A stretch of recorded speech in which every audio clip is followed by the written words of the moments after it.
28 de janeiro de 2004. Uma estrada de terra em Minas Gerais.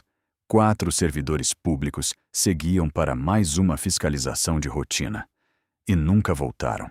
O que parecia um assalto comum, na verdade, escondia um dos crimes mais calculados e politicamente protegidos da história brasileira. Eu vou te contar tudo. Para entender esse crime, você precisa conhecer as 4 pessoas que morreram naquele dia. Eratóstenes de Almeida Gonçalves, João Batista Soares Lage e Nelson José da Silva eram auditores fiscais do trabalho. O quarto era Ailton Pereira de Oliveira, motorista do Ministério do Trabalho.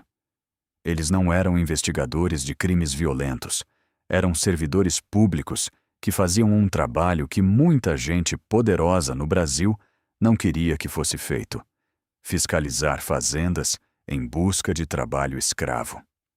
Nelson José da Silva, um dos auditores, já havia multado fazendas da região em cerca de R$ 2 milhões em fiscalizações anteriores. Ele era muito conhecido e muito temido pelos fazendeiros locais. E havia um fazendeiro em especial que não suportava a presença dele. Os irmãos Antério e Norberto Mânica eram considerados uns dos maiores produtores de feijão do país. Tinham propriedades rurais em Minas Gerais e no Paraná e eram alvo frequente de fiscalizações. Em novembro de 2003, apenas 2 meses antes do crime, algo revelador aconteceu durante uma inspeção. Norberto Mânica olhou nos olhos do auditor Nelson José da Silva e fez uma ameaça de morte. E isso ficou registrado em depoimento à Polícia Federal. 2 meses depois, Nelson estava morto.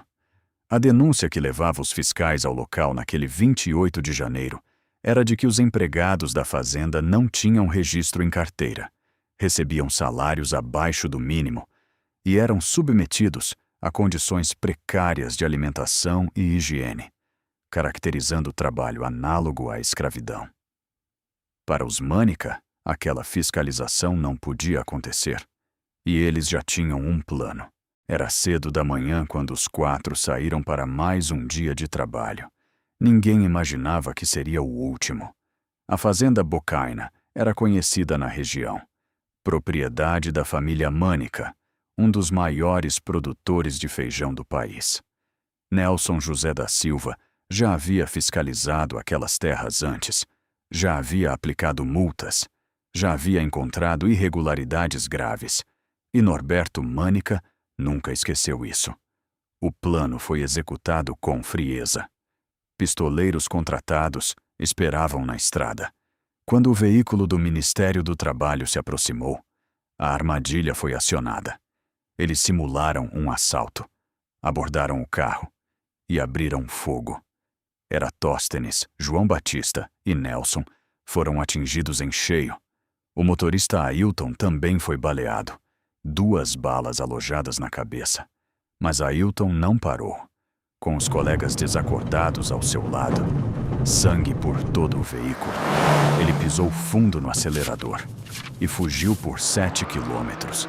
7 quilômetros dirigindo com 2 balas na cabeça. Quando finalmente parou, ainda conseguiu contar o que havia acontecido. Socorristas chegaram. Os 4 foram levados ao hospital. Mas nenhum resistiu. Eratóstenes de Almeida Gonçalves, João Batista Soares Lage, Nelson José da Silva, Ailton Pereira de Oliveira. 4 nomes. 4 famílias destruídas. 4 vidas ceifadas por homens que se achavam acima da lei. A notícia do assassinato dos auditores causou comoção nacional. Servidores públicos, mortos em serviço, a mando de fazendeiros. O caso chegou ao Congresso, chegou à imprensa internacional e chegou à Polícia Federal. A investigação foi intensa. Em julho de 2004, apenas 6 meses após o crime, a Polícia Federal anunciou a solução do caso. 9 pessoas foram indiciadas. 3 categorias distintas: os que mandaram matar, os que contrataram os pistoleiros e os que puxaram o gatilho. Mas foi aqui que o Brasil mostrou sua face mais cruel. Norberto Mânica foi preso em Brasília no mês de agosto. Mas seu irmão Antério, o outro mandante, seguiu solto por muito mais tempo. E fez algo que choca até hoje, mesmo sendo investigado pelo assassinato de 4 pessoas. Antério Mânica se candidatou a prefeito de Unai e ganhou. O homem acusado de encomendar uma chacina foi eleito prefeito da cidade onde o crime aconteceu, pelos moradores, pelos vizinhos, pela mesma comunidade que conhecia os auditores mortos. Com o cargo, veio o foro privilegiado. O processo foi separado dos demais réus, e Antério continuou livre, governando a cidade, enquanto as famílias das vítimas esperavam por justiça.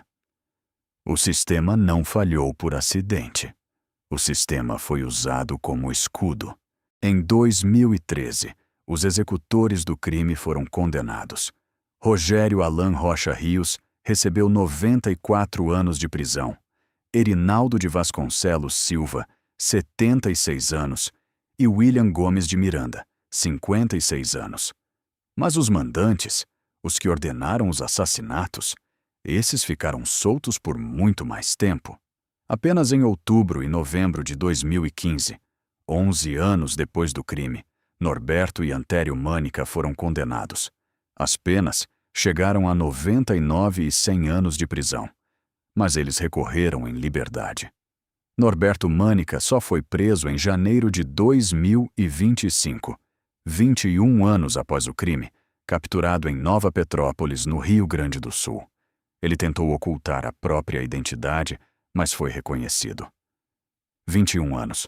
2 dos 4 filhos de Ailton já eram adultos quando o assassino do pai foi finalmente preso. O dia 28 de janeiro foi declarado Dia Nacional de Combate ao Trabalho Escravo, em homenagem às 4 vítimas da chacina de Unai. Toda vez que um auditor fiscal sai para uma fiscalização, carrega consigo a memória de Eratóstenes, João Batista, Nelson e Ailton. A chacina de Unai não foi um crime passional. Não foi um crime de ódio. Foi um assassinato frio, calculado, encomendado por homens ricos e poderosos, que acreditavam que suas fazendas, suas fortunas, seus nomes, estavam acima da lei. E por muito tempo, o sistema deu razão a eles. 21 anos de impunidade, 21 anos de recursos, habeas corpus, fóruns privilegiados e manobras jurídicas. 21 anos de famílias sem resposta.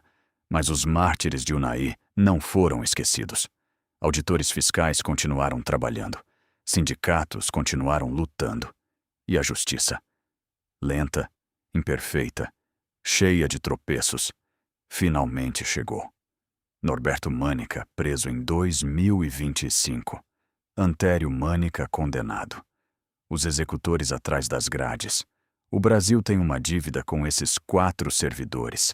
Uma dívida que nenhuma sentença apaga completamente, mas que, pelo menos, finalmente, começou a ser cobrada. Se você chegou até aqui, deixa o like e se inscreve no canal. Esses são os casos que o Brasil tenta enterrar. E eu vou continuar desenterrando. Até a próxima semana.